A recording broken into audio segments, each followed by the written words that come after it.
Chegamos ao último dia do primeiro pilar do nosso devocional de inteligência biblicamente emocional, o autoconhecimento, que é a habilidade de reconhecermos as nossas próprias emoções, ânimo, motivação e efeito em nós mesmos e nos outros. Bom, é provável que você já tenha memorizado esse versículo. Salmo 51:10, vamos tentar falar? Cria em mim, ó Deus, um coração puro e renova dentro de mim um espírito inabalável. Que quando você estiver em apuros sobre você mesma, sobre reflexões sobre a sua identidade, que você se lembre quem te criou, que você se lembre quem pode te dar um coração puro, que você possa lembrar de quem pode te dar um espírito inabalável mediante as circunstâncias. E que esse versículo fique então na sua mente. Bom, temos falado muitas coisas, mas nesse último dia sobre o autoconhecimento, precisamos lembrar disso. Eu sou aquilo que eu amo. A verdade é que nosso coração, ele vai evidenciar o que nós mais amamos. E tudo o que eu amo vai me formar. Eu vou gastar tempo com aquilo que eu amo. Eu vou fazer escolhas baseadas naquilo que eu amo. Eu vou fazer as decisões da minha vida baseadas nisso. Na verdade, os meus hábitos, cada um deles que formam o que eu sou, tanto hábitos alimentares, hábitos de sono, hábitos, enfim, de tudo que me formam, dizem respeito àquilo que eu amo.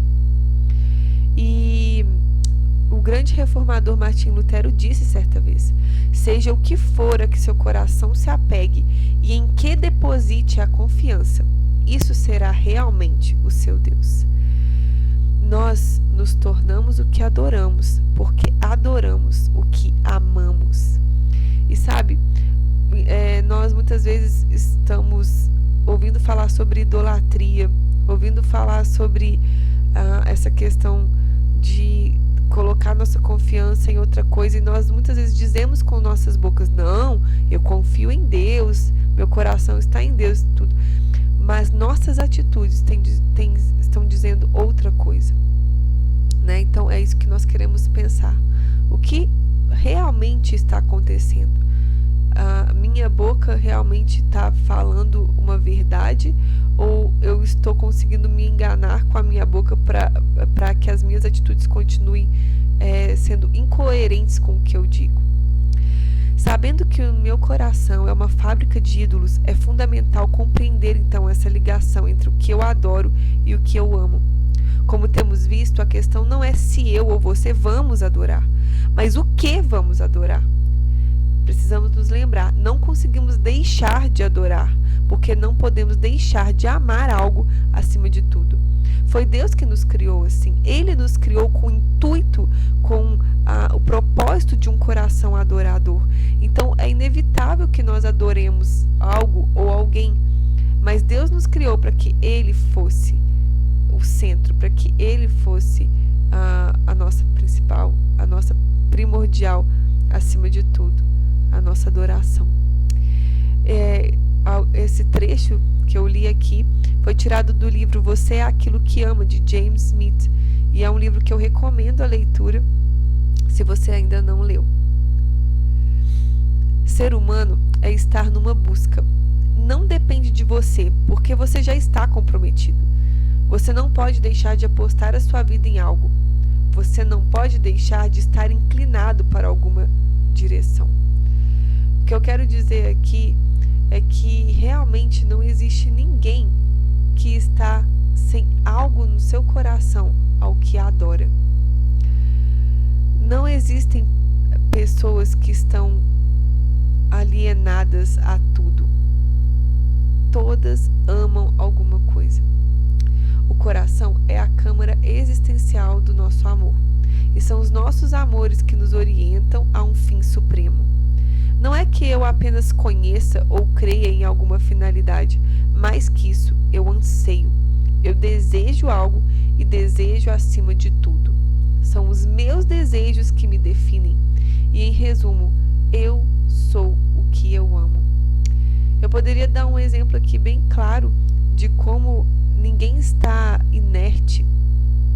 Se você chegar numa sala e tiver uma senhorinha bem velhinha ali costurando, fazendo um tricô, e um menino, por exemplo, de 16 anos, você vai talvez perceber que aquela velhinha gosta muito, né, de costurar, de fazer o seu tricô ali, e o rapaz gosta muito de futebol.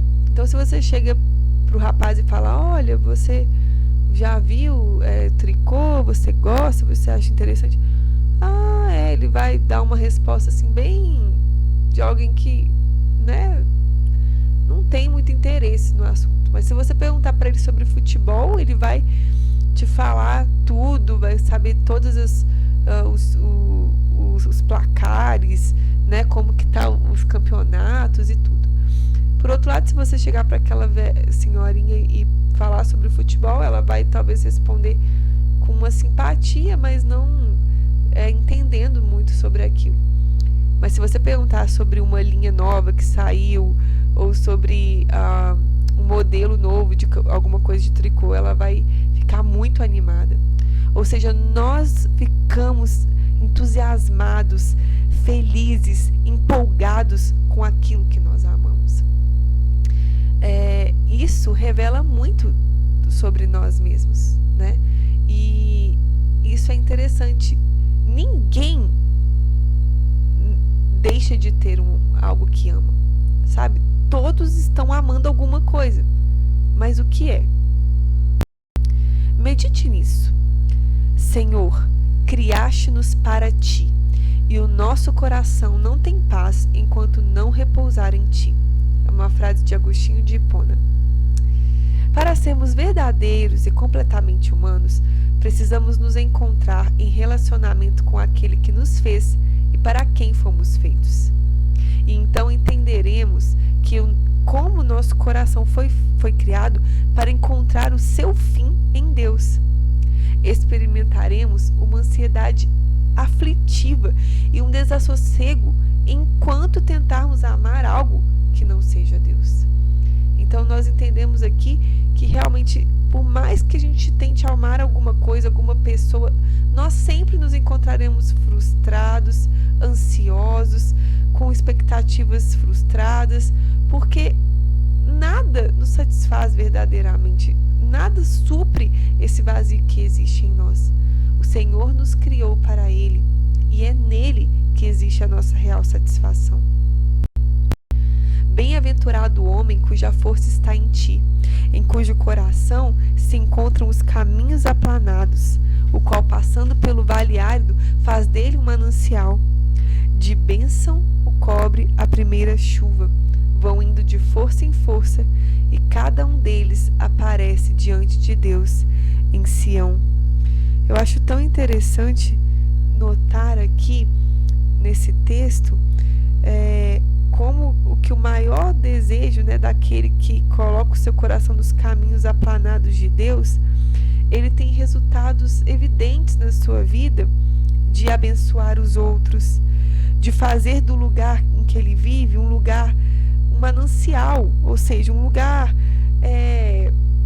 bom para ele estar, por mais que às vezes não tenha dinheiro, por mais que não seja um lugar sofisticado, por mais que seja às vezes um lugar debilitado ou com questões difíceis para resolver, ali é um lugar bom para aquela pessoa, porque o coração dele está no Senhor. E olha que interessante, ele não perde as suas forças, ele vai de força em força, porque ele está sempre na fonte, ele está sempre buscando satisfação na fonte inesgotável. Então olha que interessante, o nosso coração é como um dispositivo de desejo multifuncional, que é em parte um motor e em parte um localizador. Ou seja, meus anseios apontam, né, o localizador aponta para o que reina em mim e me impulsionam, que é o que o motor faz, para lá. O seu coração, ele é tão poderoso que ele consegue fazer as duas coisas ao mesmo tempo. Ele localiza, ele aponta para onde ele tem que ir e ele impulsiona a gente para lá. Você é o que ama porque vive voltado para o que deseja. Pense, baseado na frase acima, o que você diria que o homem do Salmo está colocando como seu principal desejo? E quais as consequências de viver como ele? Eu falei aqui algumas coisas já, e eu acho que é interessante nós refletirmos sobre o principal desejo deste homem e as consequências de quando ele vive, então, como alguém, né, que está colocando a força no Senhor. Finalizamos aqui, então, o primeiro pilar do autoconhecimento. Ainda há muito o que falar, mas vamos nos conter nessas reflexões para deixar Deus trabalhar em nosso ser. Conhecer o coração é uma grande aventura, dolorida e revelativa, e somente sendo corajosos conseguiremos ir adiante.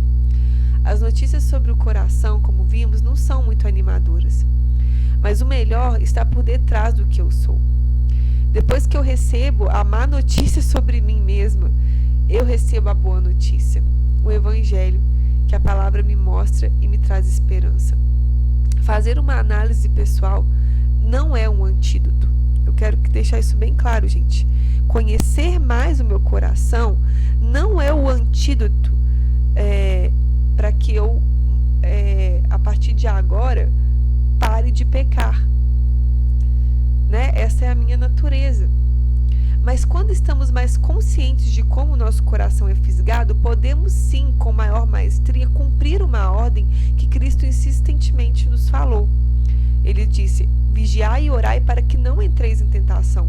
O espírito, na verdade, está pronto, mas a carne é fraca. Mateus 26, 41. Então, que a gente se lembre, né, de que conhecer melhor o meu coração, me autoconhecer, é uma chave para eu me vigiar e saber como eu sou fisgada pelo engano do meu pecado. Mas que eu me lembre de Romanos 5,5, né? Que eu me lembre que eu recebo o amor de Deus e eu passo então a desfrutar desse amor, e Ele então é o verdadeiro antídoto para o meu coração. É Ele que vai ser esse antídoto, não é as minhas energias, a minha própria força. Então vamos lembrar aqui de coisas importantes para escrevermos, meditarmos desse devocional. O que essa frase ensinou a você? Não conseguimos deixar de adorar porque não podemos deixar de amar algo acima de tudo. Por que, de acordo com Agostinho de Hipona, continuamente experimentamos uma ansiedade aflitiva e um desassossego em nossa alma? Que tipo de dispositivo o nosso coração representa? Né? A gente falou aqui 2 ao mesmo tempo. E como isso revela o poder do coração sobre nós? Faça uma análise pessoal. Fazer uma análise pessoal não é um antídoto, mas como o Evangelho de Cristo se torna o remédio para o nosso coração. Então eu quero que você pense nisso. A gente está aqui fazendo algumas análises, né, tentando conhecer o nosso coração, mas isso não é o antídoto, não é isso que vai nos curar. Conhecer não vai nos curar. O que nos cura é o Evangelho. Ele é o remédio para o nosso coração. Reflita em Romanos 5,5 e pense sobre isso. E eu quero terminar com uma breve oração. Senhor, o Teu Evangelho é a resposta para nós. Ele é o verdadeiro antídoto que nós precisamos. Enquanto nós conhecemos a nós mesmos, ajude-nos a não desanimar com o que encontramos, mas ajude-nos, Senhor, a olhar para tudo isso e lembrar que há esperança, porque o Senhor veio, porque o Senhor pagou o preço por nós e porque temos a Ti. Obrigada, Senhor. Obrigada porque o nosso coração só encontra paz no Senhor. E quando nós entendemos isso, nós podemos desfrutar de verdadeira satisfação. Em nome